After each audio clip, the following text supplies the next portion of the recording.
Bonjour à tous. L'Ukraine sera-t-elle bientôt membre de l'Union européenne? C'est la question que nous allons poser à l'éditorialiste Mamadou Diouf dans votre émission Décryptage. Mamadou Diouf, vous allez bien? Bonjour à vous. Bonjour Michel. Le sommet entre l'Ukraine et l'Union européenne s'est tenu ce vendredi. Au menu des discussions, notamment la perspective pour l'Ukraine de devenir l'un des pays membres de l'Union européenne. L'Ukraine peut-elle espérer une intégration rapide à l'Union européenne quand on sait que la procédure est un peu compliquée? Mamadou Diouf, à vous la question. Le président Zelensky est pressé de voir l'Ukraine rentrer dans l'Union européenne et on le comprend surtout dans la situation actuelle de conflit avec la Russie. Mais malgré le fait qu'il soit pressé, en règle générale, la procédure pour entrer dans l'Union européenne est une procédure longue. La deuxième chose, c'est une procédure qui se fait étape par étape. Je ne vois pas l'Union européenne sauter les étapes avec l'Ukraine. Pour donner un exemple, la Pologne, pour entrer dans l'Union européenne, a fait 10 ans. 1994-2004. C'était le même cas également pour la Hongrie. Pourquoi l'Ukraine va pouvoir le faire en 3 ans? Est-ce que d'un point de vue économique, d'un point de vue juridique, par rapport à la corruption, par rapport à l'économie de marché, est-ce que la situation de l'Ukraine dépasse la situation de ces pays à l'époque? Je ne le pense pas. Est-ce que la guerre maintenant va être une excuse pour que on fasse rentrer l'Ukraine dans l'Union européenne de façon plus rapide et de façon symbolique? Cela est possible également, mais n'oublions pas que pour adhérer à l'Union européenne, on a besoin de l'acceptation à l'unanimité des membres de l'Union européenne. Et ça peut poser problème parce qu'il suffit qu'un pays ne soit pas d'accord sur tel ou tel aspect, l'Ukraine ne pourra pas intégrer l'Union européenne. Alors, mais récemment, on a entendu les propos de Ursula von der Leyen qui a dit que nous allons précipiter l'entrée de l'Ukraine dans l'Union européenne. C'est une manière de provoquer peut-être Moscou? Oui, c'est ce que j'ai dit. Quand on le regarde dans ce contexte, Union européenne qui s'oppose à la Russie, qui arme progressivement l'Ukraine, oui. Mais en ce moment, on fait quoi des procédures par lesquelles on a fait passer les autres pays? Et si on regarde la situation de l'Ukraine, on a vu le président depuis quelque temps attraper des gens, même un ministre pour des questions de corruption, parce que ça fait partie des conditions pour entrer dans l'Union européenne, de combattre la corruption. Bon, c'est vrai que c'est symbolique, mais est-ce que ça signifie qu'on a résolu le problème de la corruption? Je ne le pense pas. L'autre élément qui est là, qui est également un élément important, c'est la question des droits de l'homme de façon générale, sur laquelle également l'Union européenne insiste. Il y a d'autres aspects sur lesquels l'Union européenne insiste. C'est la stabilité des institutions du pays. Est-ce qu'on peut parler de stabilité d'institutions dans l'Ukraine aujourd'hui avec la situation de guerre dans laquelle on se trouve? Je crois qu'il faut que Zelensky prenne son mal à patience. Je ne suis pas sûr que quand l'Ukraine va rentrer dans l'Union européenne, c'est lui qui sera le président de l'Ukraine. Parce que si on continue avec le système démocratique, il risque de céder la place à une autre personne au moment où l'Ukraine va rentrer dans l'Union européenne. Au même moment, on peut dire également que cette opération spéciale ou cette guerre a déblayé le terrain pour l'Ukraine et son président Zelensky, parce qu'au moment, en temps de guerre, c'est difficile d'évaluer tout ce que l'Union européenne pose comme condition. Oui, mais raison de plus pour se demander comment ils vont rentrer. Raison de plus, parce qu'il ne faut pas oublier que l'affaire de l'Union européenne est une affaire extrêmement compliquée. C'est des négociations, c'est des discussions, mais même d'un point de vue juridique, l'Ukraine doit avoir un système juridique conforme à celui de l'Union européenne, ce qui n'est pas le cas pour le moment. Et il y a tout un travail à faire avec des juristes pour que l'ensemble des textes de l'Ukraine ne soient pas en opposition avec les textes et avec les principes de l'Union européenne. L'Ukraine en guerre a-t-il le temps de s'occuper de cela? Je ne suis pas sûr. Maintenant, comme j'ai dit, sauf si c'est une opération spéciale ou juste pour faire un pied de nez à la Russie, on va accepter à l'Ukraine de rentrer dans l'Union européenne, mais cela posera un énorme problème parce que on va faire quoi avec la politique agricole commune? Rappelez-vous comment l'Allemagne a fatigué la Grèce sur cette question de la politique agricole commune. Rappelez-vous les combats de la Grande-Bretagne sur cette même question de politique agricole commune quand la Grande-Bretagne était membre de l'Union européenne, parce que il y a des règles, il y a des normes, etc.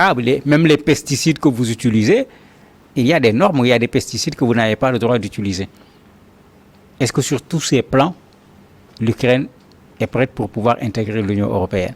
Encore une fois, sauf s'il faut faire une opération politique, faire rentrer l'Ukraine juste pour dire à la Russie que nous sommes du côté de l'Ukraine, l'Ukraine n'est pas encore en mesure de respecter les conditions qui lui permettent de rentrer dans l'Union européenne. Et c'est également une adhésion qui partage les membres de l'Union européenne. Est-ce que c'est dû aux conditions ou c'est dû à d'autres choses?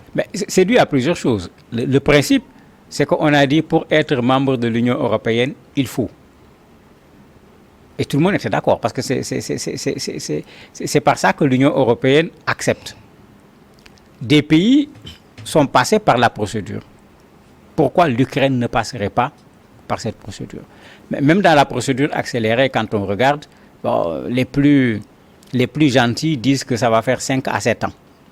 D'autres disent minimum 10 ans, parce qu'avec la situation de guerre au niveau de l'Ukraine, ça va faire en sorte que d'un point de vue économique, par exemple, l'intégration de l'Ukraine dans le système économique européen va être extrêmement compliquée.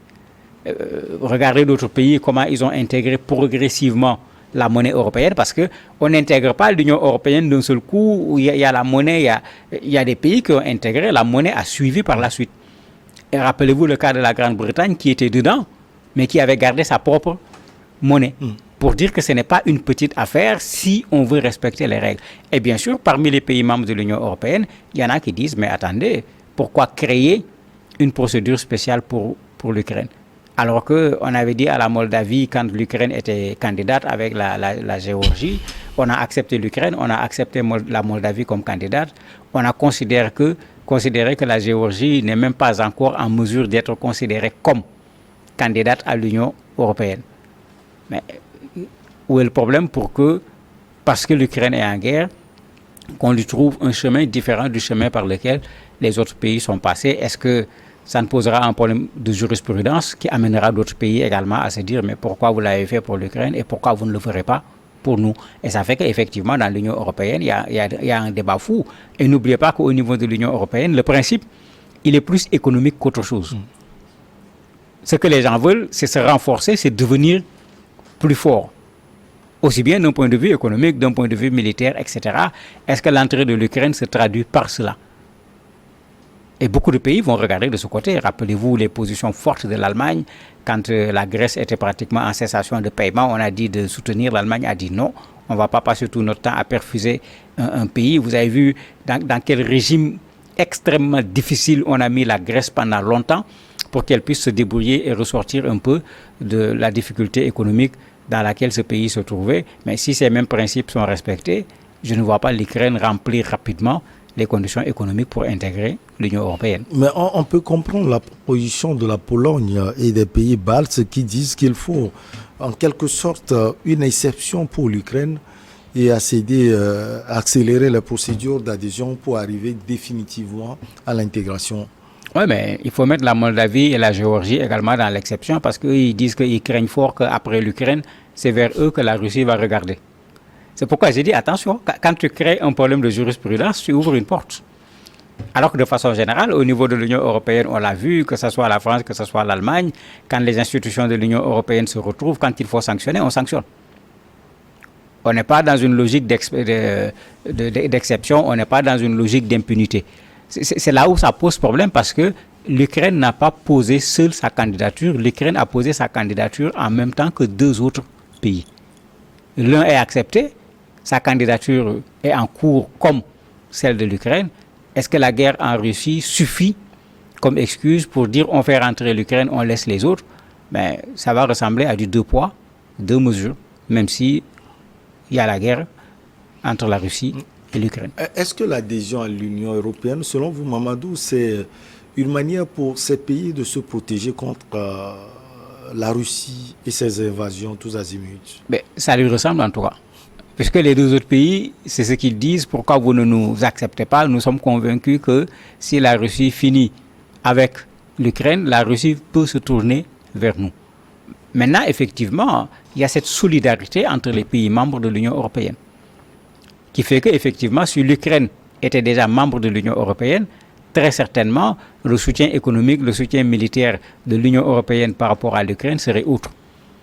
Vous avez vu comment il y a eu des hésitations au départ. On donnait des matériels de défense, des casques, des gilets. Vous voyez toute la discussion qu'il y a eu sur les chars lourds que le président Zelensky demandait. On a dit à l'Allemagne de donner. L'Allemagne leur a dit, mais je ne suis pas folle. Les États-Unis n'ont qu'à donner. La France, tout le monde n'a qu'à donner parce qu'il ne faut pas que moi je donne et que la Russie considère que c'est l'Allemagne qui est en train de se mêler à la guerre et que je me retrouve en conflit direct avec la Russie. En plus, on dit à l'Ukraine, attendez, ces armes qu'on te donne, même si c'est des armes à longue portée, il ne faut pas tirer sur le territoire russe. Mais ça veut dire que jusqu'à présent, même ce soutien affirmé à l'Ukraine est un soutien qui a des lignes rouges qu'on ne doit pas franchir.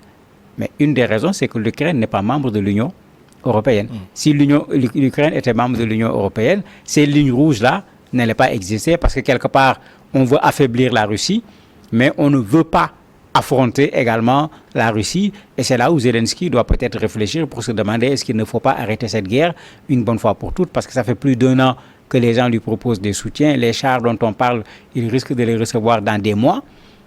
Mais si la Russie force une grosse offensive, quand les chars viendront, ils serviront à quoi? Pas grand-chose. Mais il faut qu'il se pose véritablement des questions aujourd'hui sur la continuation de cette guerre qui commence de plus en plus à ressembler à une guerre par procuration. Alors, Mamadou, est-ce que selon vous, c'est à Zelensky d'arrêter cette guerre? Mais bien sûr, puisque c'est ce que la France a dit, c'est ce que les États-Unis ont dit.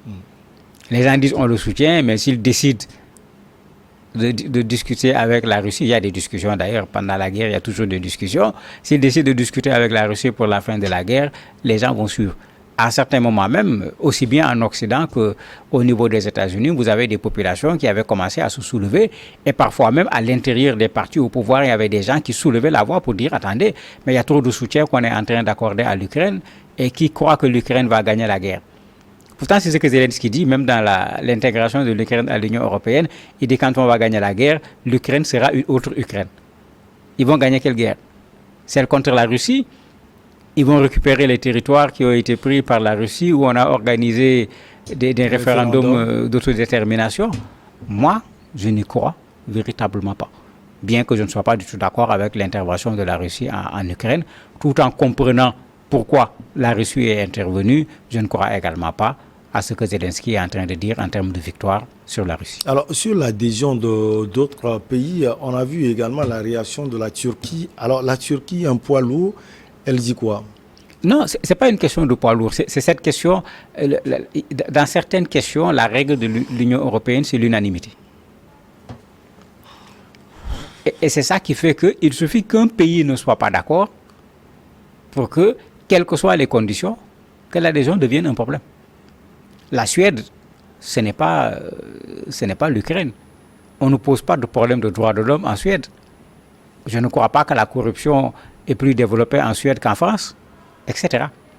Mais la Turquie étant là, au niveau de l'OTAN plutôt, mais la Turquie a dit si vous voulez rentrer, moi j'ai des problèmes avec vous, j'ai des terroristes chez vous, etc.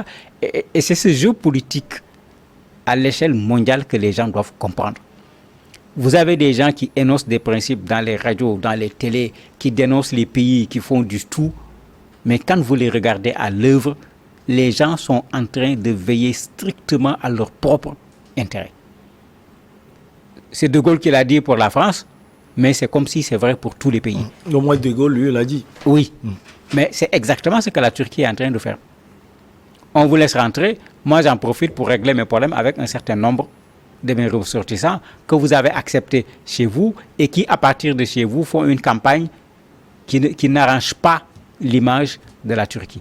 Et d'ailleurs, c'est ce qui se fait partout, malheureusement. C'est ce qui se fait partout. On ne le dit pas sur tous les toits, mais c'est ça la réalité au niveau aujourd'hui des relations internationales. C'est comme disait le chanteur ivoirien, donne-moi tel pays, je te donne tel autre pays. C'est exactement ça. Il l'a dit de façon très simplifiée, mais c'est ça qui se fait de façon très complexe dans la réalité des relations internationales. Merci à vous, Mamadou Diouf. On marque la pause et après on reçoit l'invité du jour.